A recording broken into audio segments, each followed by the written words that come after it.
welcome to another episode of A Salt and Buttery with Intent to Satisfy. Today we're going to first make a pie crust. Now, yes, you can go and buy a frozen one. Okay, you can buy the prepackaged stuff, however, but if you just have a few simple ingredients, you can make your own pie crust whenever you want to. And after you've mixed it up, then you can wrap it very well in plastic or seal it in a Ziploc bag and freeze it until you're ready to use it. So I actually get better results from making my own pie crust because I've tweaked the recipe a couple times and worked on this a little bit, and I like the end result. So let's go ahead and get started on this. Okay, the first thing we have here is we have flour. I will have the list of ingredients and measurements as usual for you so that you can do this yourself. Now, next thing we're doing is we're adding a little bit of salt because I don't like to use salted butter because then I can't control how much salt is in it. So, some salt and some sugar. Yes, I add more sugar than I add salt. And this, even though I have some sugar in this, I have used this pie crust recipe for making dessert pies and for making dinner pies. I've used this to make my own chicken pot pie. Okay.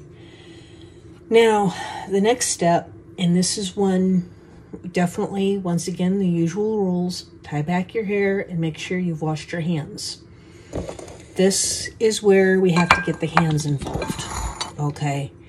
We have here some butter, and it is cold butter, but what we're going to do is we're actually going to break it up into pieces. Now, you can partially skip this spot, or skip this part and use a butter knife to cut the butter into small segments, okay? But since I'm going to be getting my hands dirty anyway, might as well do it this way.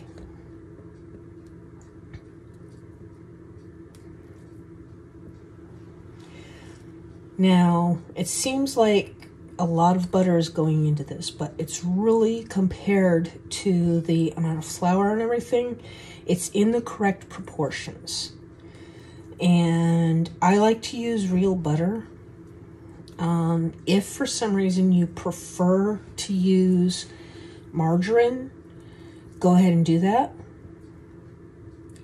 It might change that ending consistency a little bit.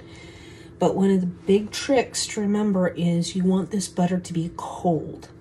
Another trick about making pastry like this is you don't want to overwork it. You don't want to overhandle it. Because if you do, it ends up making the fatty portion of this too warm and too spread out. And then you end up with a tougher pie crust, which is unpleasant. Now, here we go. Toss the butter with the flour. As you can see, there's still more flour than butter here, okay? Now we're going to add some water, okay? Go ahead and mix this up. Now, as we can see here, we do need some more water in this. This is something that's going to be highly individual, depending on the weather at the time, depending on how humid your environment is, depending on a lot of things. But honestly, the best way to mix up pie dough is by hand. It's messier, but you have a better idea of the consistency, and you want to leave some of those nice chunks of butter in there. You don't want them to be all smoothed out, because it's the chunkiness of the butter that gives you the flakiness of the pie crust. As you can see, I just had to add a little bit more water.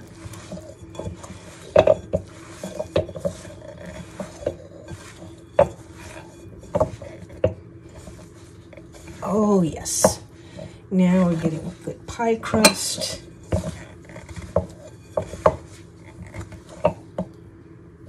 See how it's all coming together? Yeah, we just needed that little bit more water. And I don't have to add more water, so this is good. And I can still feel chunks of the butter in there, so that's good. That means we're gonna have some nice flaky pie crust when it bakes. Okay, now what I'm going to do is I'm going to prepare the next part of what I need to do. And we're going to go ahead and shape this pie crust. And I'm going to chill the pie crust, the dough that I've mixed up, and let it rest for a little bit as I prepare everything else. And then I'm going to show you how to roll out and how to par bake, which is partially bake a pie crust, which is really useful for certain types of pies. Okay. It's a trick, but there are a couple simple steps to take that make it a lot easier. So let's get this into the refrigerator, wrap it in some plastic, get it in the refrigerator. We wrap it in plastic so it doesn't dry out, okay? And at this point, we can either freeze it and save it for later, or we can roll it out and just get going. So here we go. Okay, now we're starting to roll out the pie dough. Now this recipe that I'm giving you will make either one double crust pie, which is a top and bottom crust, or two single crust pies, which is just the bottom crust. So let's see if I can get things set up so that you can see properly without losing my camera somewhere. Let's do that. Okay, there we go. That will work. Now, I like to use a pastry sheet because it makes the cleanup a little bit easier. You don't really have to do that. It just means you're going to have more flour on your counters, maybe some dough and scratches and things on it, and I really don't care for that. Now, I also like to use, it's a little fancier rolling pin, but it's easier to clean. And so I can actually take this rolling pin and dump it right into the dishwasher, or I can wash it by hand or whatever. But because it is made out of marble, like I said, it's a little fancier.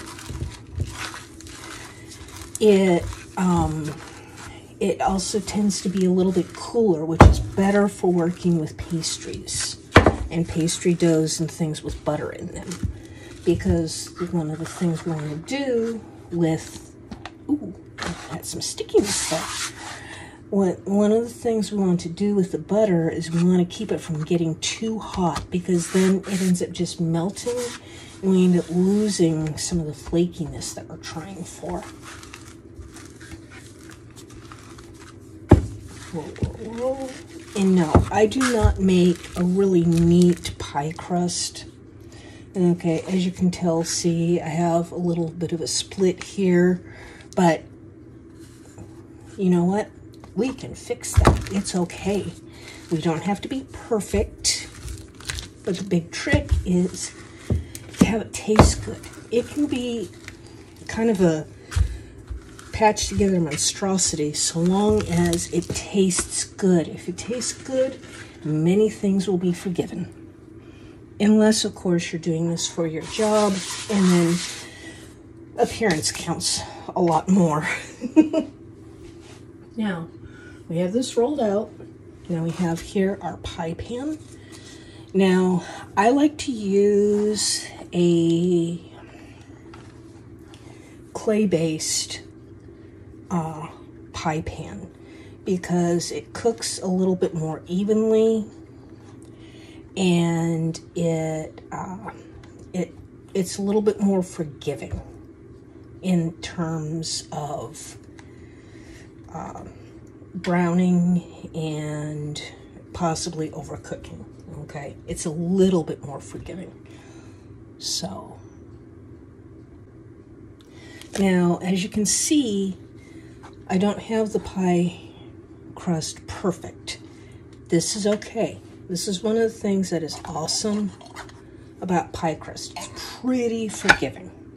Okay, so I go ahead and I pressed it into the corners. Now I trimmed off some of the extra here and there, and I used the trimmed off extra here and there to patch up where I need some more. Hey, like I said, it might not be the prettiest in the world, but you know what? It tastes pretty good. So, and a little bit more pressing there. Okay, a little bit here. Oops.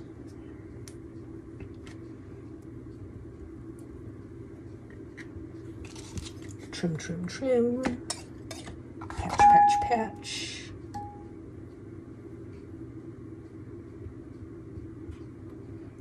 So.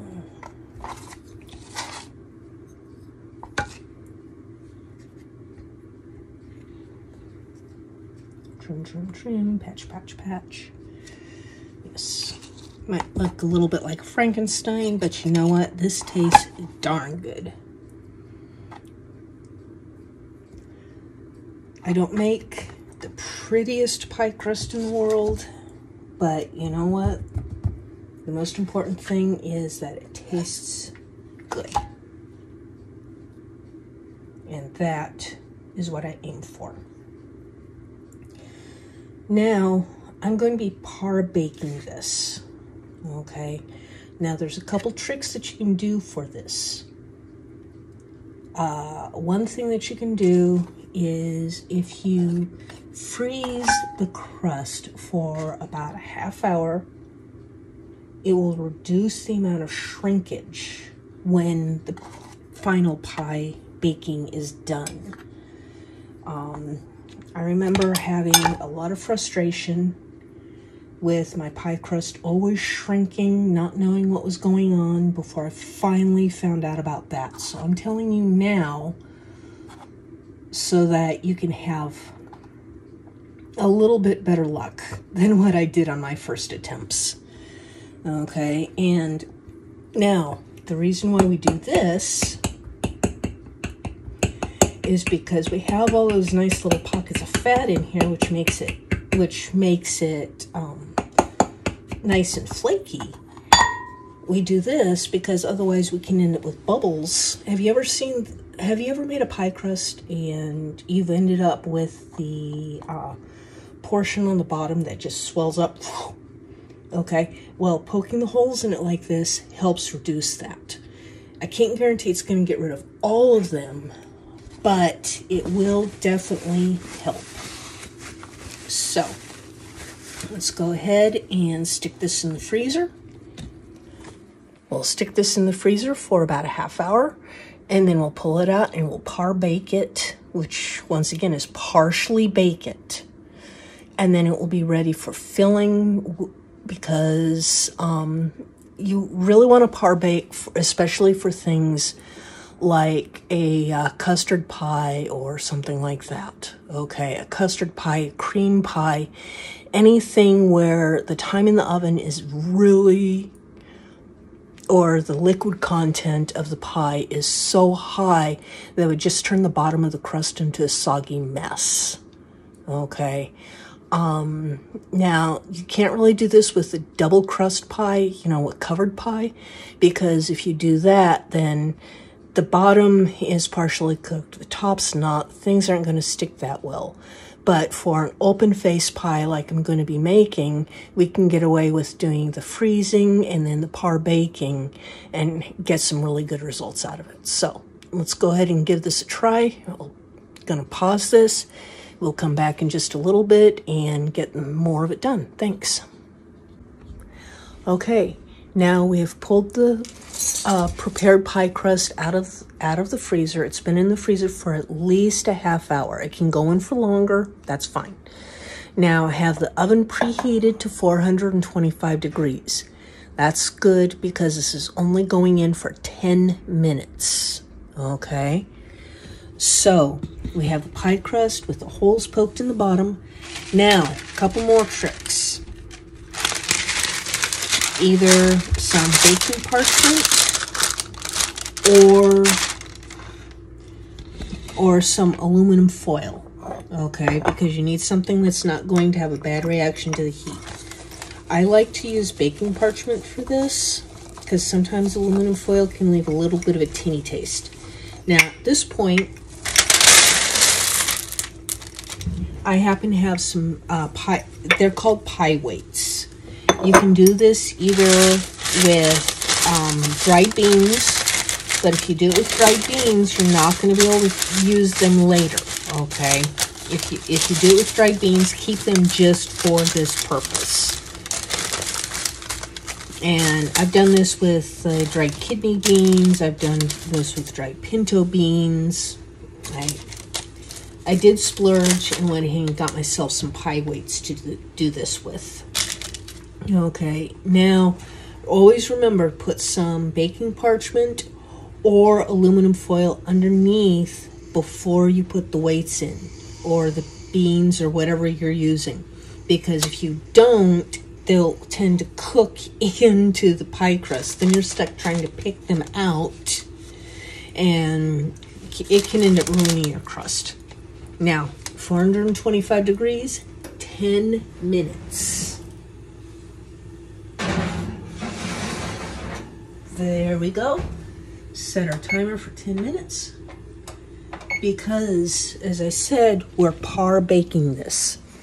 The reason I'm par baking this is because I'm making what amounts to a custard pie. I'm going to make a pumpkin pie. And that's going to be the next recipe up. So go ahead and get ready for that.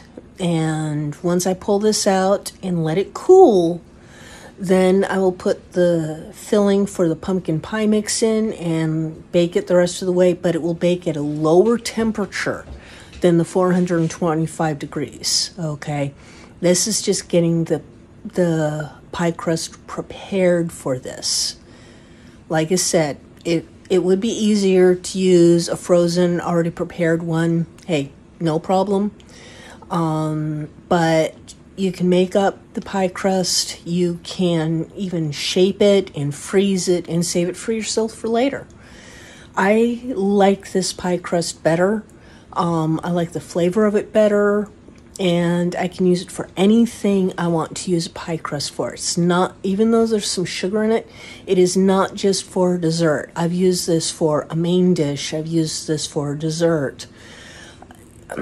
It's a pie crust. It's a general purpose use, and we can do anything we want to with it. So we will be back in just a few minutes. Okay, we have the par-baked pie crust that I'm getting ready to pull out of the oven right now.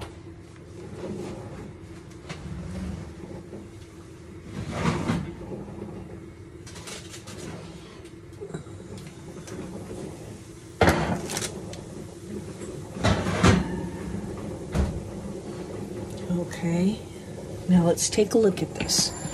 First, what we have to do is we have to get the very hot beans or weights out of the pie crust. Okay, these are very hot. I usually leave them in a bowl, set them aside, and let them cool. And as you can see, My pie crust is not perfect. I ended up with a little bit of shrinkage around the edges, but you know what? Other than that, it's fine. Now, as I said, this is a partially baked pie crust. You can tell because it's still mostly white. It looks a little bit damp in the middle, but it is partially cooked there. Now, like I said, it is not perfect, but as you can tell from the edges that are right, the freezing helped keep it from shrinking. Okay, I had it in the freezer for at least a half hour, and this helps really reduce the amount of shrinkage that you would normally get. This also indicates that I did not overwork the pie crust. Good. Which means it's not going to be tough, which means it's going to be a nice, tender, flaky pie crust with just a hint of sweetness in it, which pairs perfectly with almost anything I might want to do. So now we have one par-baked pie crust ready to do with whatever I want to do with it. Like I said, I'm going to be making a pumpkin pie with this. So the next recipe up is going to be the pumpkin pie, and it is a really, really good pumpkin pie recipe. So anyway, thank you. Let me know how this goes for you. Hopefully you can come out with a slightly prettier pie crust than what I usually manage. And good luck and have some fun with this. Once again, this was A Salt and Buttery with intent to satisfy, and thank you.